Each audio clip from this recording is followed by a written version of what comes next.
I have a crush at work.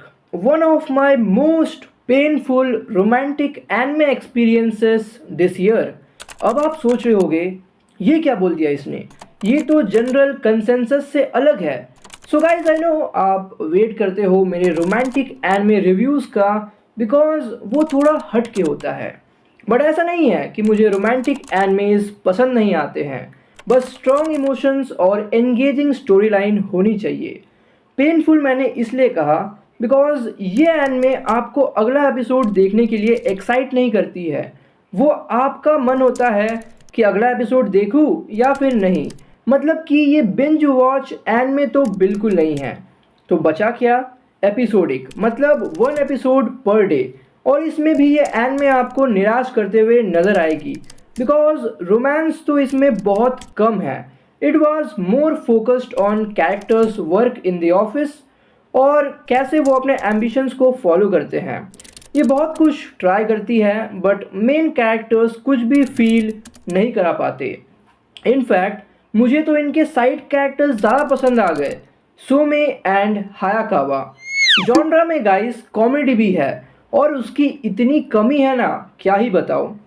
The first time I laughed at a scene was episode 4, जिसमें वो kiss करने वाले होते हैं during work in a storage room, but तभी कोई दरवाज़ा खोल के आ जाता है और उन्हें छुपना पड़ता है। More than a romance एनमे I will say it's an adult एनमे। उन्हें भी पता है गाइस कि ऑडियंस भी बोर हो रही है, तो चलो एडल्ट स्टफ करते हुए दिखाते हैं इन अ रोमांटिक मैनर, ताकि ऑडियंस जो अपनी नींद में है वो जाग जाए। अब ये सब सुन के रोमांटिक फैंस तो जल ही गए होंगे, तो चलो मैं बता ही देता हूँ कि ये एनिमे किन लोगों को अच्छी लग सकती है। फर्स्टली, जो लोग कंपनीज में काम करते हैं और वहाँ कोई सुंदर सी लड़की है जो सिंगल है, तो उनके साथ ये एनिमे कनेक्ट कर जाएगी।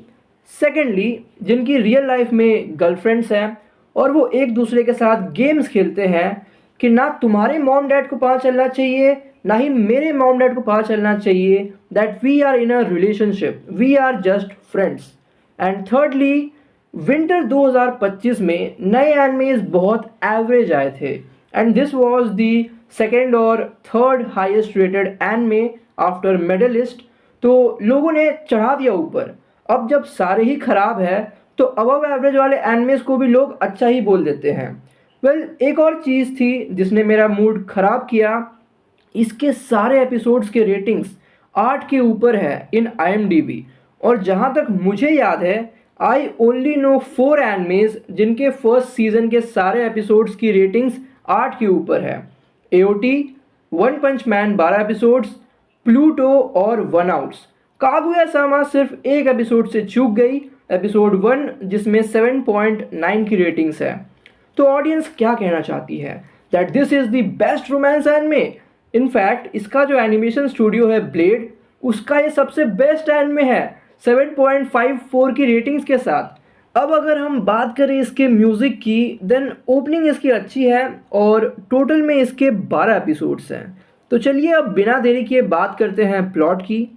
कहानी है दो कोवर्कर्स की, यूई मित्सुया और मासुगु तातेइशी, जो सेम टाइम पर एक स्वीट मैन्युफैक्चरिंग कंपनी को ज्वाइन करते हैं। बट मासुगु अकाउंटिंग डिपार्टमेंट में काम करता है, वहीं यूई प्लानिंग डिपार्टमेंट में।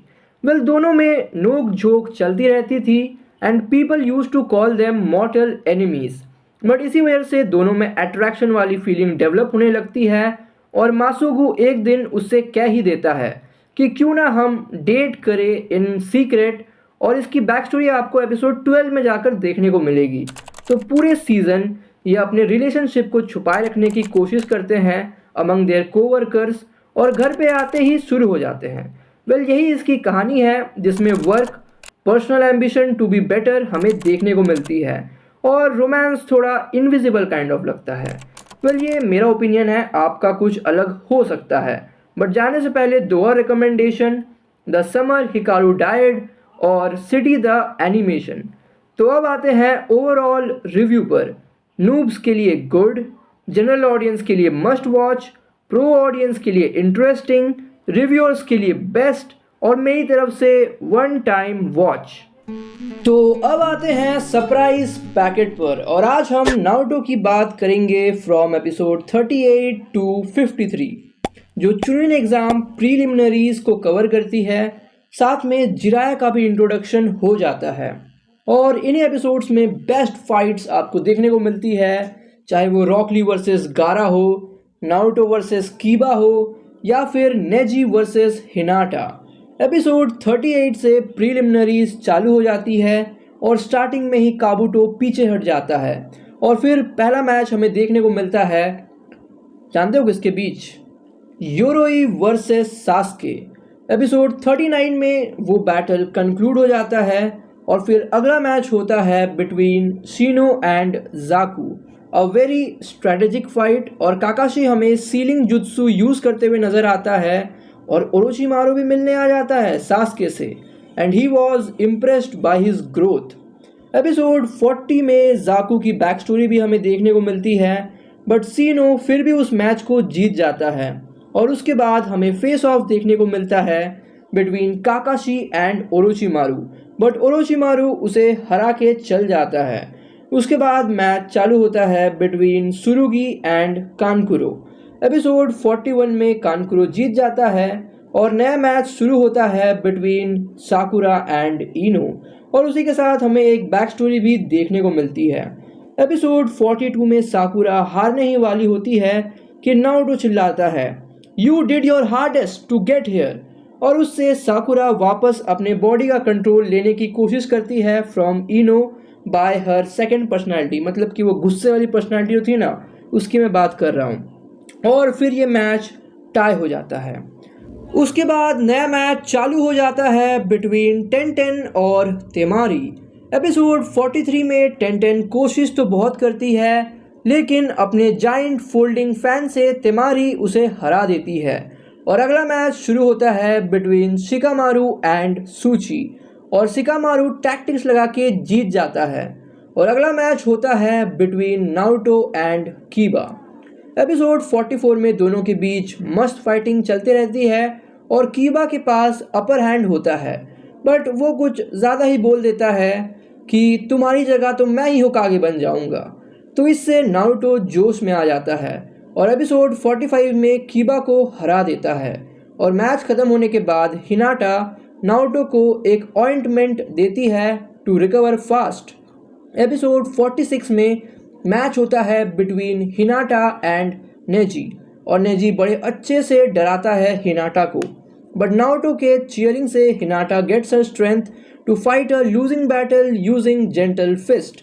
एपिसोड 47 में हिनाटा हार नहीं मानती और आखिर तक खड़े रहती है और वो नेजी को कहती है कि मुझसे ज़्यादा तो तुम्हें सफरिंग हो रही है फाइटिंग योर डेस्टिनी, जिसे सुनकर नेजी गुस्से में जानलेवा अटैक करने जा ही रहा होता है बट काकाशी, हयाते गेक्को, कुरेनाई और माइट गाय उसे रोक लेते हैं और नारुतो कहता है इसका बदला तो मैं लेके रहूँगा। और इसके बाद आपको और मुझे दोनों को ही पता है कि हमें देखने को मिलता है peak cinema from episode 48 to 50 Rock Lee versus Gaara. हमें सबसे पहले बैक स्टोरी देखने को मिलती है ऑफ रॉक ली और एपिसोड 49 में वो थर्ड गेट तक खोल लेता है बट रॉक ली को थोड़ा और अपने ऑरा मोमेंट्स दिखाने थे, इसलिए एपिसोड 50 में वो फिफ्थ गेट तक खोल लेता है और रिवर्स लोटस अटैक यूज़ करता है अगेंस्ट गारा बट फिर भी गारा हारा नहीं था and he crush rock lease left arm and leg. But उसके बाद वो रॉक ली की जान लेने की कोशिश करता है बट गाय सेंसे वहाँ आके उसे बचा लेते हैं और कहते हैं that he is an important subordinate. But उसके बाद और एक ऑसम मोमेंट आता है, रॉक ली अनकॉन्शियसली खड़ा हो जाता है बट गाय सेंसे उसे रोकते हैं और डॉक्टर्स गाय सेंसे को कोने में ले जाकर कहते हैं कि शायद रॉक ली कभी शिनोबी ना बन पाए और इससे नारुतो भी शॉक में चल जाता है। और इसके बाद लास्ट मैच शुरू होता है बिटवीन चोजी एंड दोसू। एपिसोड 51 में दोसू चोजी को हरा देता है और हमें ओरोचिमारू और काबुतो का कन्वर्सेशन देखने को मिलता है जिसमें ओरोचिमारू कहता है कि अगर तुम्हारे मन में संदेह है और तुम मुझे रोकना चाहते हो तो तुम्हें सास्के को मारना पड़ेगा और काबुटो चला भी जाता है सास्के को मारने के लिए, बट काकाशी उसे रोक लेता है और हमें एक बेहतरीन डिसेप्शन फाइट देखने को मिलता है। और उसके बाद हमें फाइनल शेड्यूल देखने को मिलता है कि कौन किससे लड़ेगा इन थर्ड राउंड। तो नारुतो सोचता है काकाशी से ट्रेनिंग लेने का, बट काकाशी क्योंकि सास्के को प्रोटेक्ट और ट्रेन करना चाहता था, तो वो एबुसु जो कि कोनोहामारू का ट्रेनर था, वो उसे रेकमेंड करता है टू ट्रेन नारुतो। एपिसोड 52 में एबुसु नारुतो को वाटर वॉकिंग टेक्निक सिखा ही रहा होता है कि एबिसु नोटिस करता है कि कोई बुढ़ा वुमेन्स चेंज रूम में झांक रहा है, तो वो उस पर अटैक कर देता है, बट वो बुढ़ा समनिंग जुत्सु यूज़ करके एबिसु को हरा देता है। और फिर एपिसोड 53 में जब नारुतो फिंगर जुत्सु यूज़ करता है एबिसु के ऊपर, तब भी वो नहीं उठता और हमारे सामने इंट्रोडक्शन होता है जिराया सेंसे का, the toad sage of Mount Myoboku. और जिराया ये भी कहते हैं that he is the author of Make Out Paradise. उन सब से इम्प्रेस होकर नारुतो उनसे ट्रेनिंग लेने की गुजारिश करता है, बट वो नहीं मानते और नारुतो पूरे दिन उसका पीछा करता है। But at last Naruto use करता है सेक्सी जुत्सु, जिससे कि जिराया भी इम्प्रेस हो जाते हैं और वो वही वाटर वॉकिंग टेक्निक उसे सिखाते हैं। बट वो नोटिस करते हैं 5 एलिमेंट सील को, जिसे वो बाद में रिमूव कर देते हैं और उसके रिमूव होते ही नारुतो वाटर वॉकिंग टेक्निक सीख जाता है। और वो नारुतो को कहते हैं कि उसके पास 2 टाइप्स ऑफ चाक्रा हैं और उसके बाद दोनों नहाने के लिए हॉट स्प्रिंग्स चले जाते हैं।